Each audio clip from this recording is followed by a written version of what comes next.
6 April 2025 वार रविवार या दिवशी प्रभू श्री रामचंद्रांचा जन्म झालेला आहे. या दिवशी सकाळी लवकर उठावं, सूर्याला अर्घ्य द्यावं, त्यानंतर देवपूजा करावी. देवपूजा करताना तुमच्या देवघरामध्ये प्रभू श्री रामचंद्रांची मूर्ती असेल तर त्यावर अभिषेक करावा. अभिषेक करताना श्रीराम जय राम जय जय राम या मंत्राचा जप करू शकता किंवा पुरुष सूक्त म्हणून तुम्ही अभिषेक करू शकता. श्रीरामांचा फोटो असेल तर तो स्वच्छ पुसून घ्यायचा आहे. तुम्ही जर स्पेशल पूजा मांडणी करणार असाल तर एखादा चौरंग किंवा पाट मांडायचा.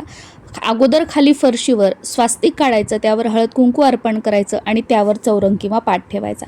त्यावर पिवळं वस्त्र अंथरायचं. त्यावर प्रभू श्री रामचंद्रांचा फोटो तुमच्याकडे असेल तर फोटो ठेवायचा आणि तुमच्याकडे फोटो व मूर्ती दोन्हीही असेल तर मागे फोटो ठेवायचा आणि त्याच्यासमोर तुम्हाला मूर्ती ठेवायची आहे. तुमच्याकडे पाळणा असेल तर मूर्ती जी आहे ती पाळण्यामध्ये तुम्हाला ठेवायची आहे.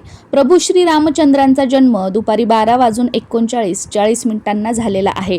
त्यामुळे दुपारी 12:39 किंवा 40 तुम्हाला पाळणा हलवून पाळणे म्हणायचे आहेत. तुम्हाला पाळणे म्हणता येत नसतील तर तुम्ही यूट्यूबवरती टाका, तुम्हाला प्रभू श्री रामचंद्रांच्या जन्मासंबंधित पाळणे मिळून जातील. तर 5 पाळणे म्हणून प्रभू श्री रामचंद्रांचा जन्म तुम्ही करू शकता. बाकी तुमच्याकडे पाळणा नसेल तर जी आपण मूर्ती ठेवलेली आहे किंवा जो फोटो ठेवलेला आहे त्यावर गुलाल अर्पण करावा, प्रभू श्री रामचंद्रांचा जयघोष करावा, जय जयकार करावा आणि त्यानंतर नमस्कार करून प्रभू श्री रामचंद्रांना त्यांचा आवडीचा नैवेद्य म्हणजे खीर. आता खीर ही तांदळाची केली तर अतिशय उत्तम. बाकी तांदळाची खीर शक्य नसेल तर तुम्ही शेवयाची खीर बनवली तरीसुद्धा चालेल. तेही शक्य नसेल तर बासुंदी बनवली तरीसुद्धा चालेल किंवा दुसरं तुम्ही शिरा बनवला तरीसुद्धा चालू शकतो. शिरा किंवा तांदळाची खीर यापैकी कोणताही एक पदार्थ बनवून प्रभू श्री रामचंद्रांना नैवेद्य दाखवायचा. तुळशीपत्र, फुलं, धूप, दीप संपूर्ण त्यांना अर्पण करायचं, ओवाळायचं आणि या दिवशी आवर्जून प्रभू श्री रामचंद्रांचा जन्म झाल्यानंतर किंवा दिवसभरामध्ये तुम्हाला जेव्हा शक्य होईल तेव्हा रामरक्षेचं 11 वेळा पठण करायचं आहे आणि शक्य झालं तर या दिवशी रामायणाचा पाठसुद्धा अवश्य करायचा आहे.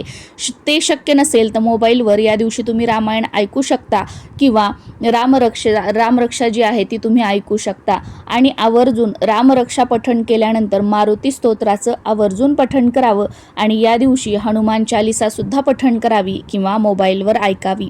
आणि जो काही नैवेद्य आपण प्रभू श्री रामचंद्रांना दाखवलेला आहे तो घरातील सर्वांनी ग्रहण करावा. तुम्हा सर्वांना श्रीरामनवमीच्या खूप साऱ्या शुभेच्छा. श्रीराम जय राम जय जय राम.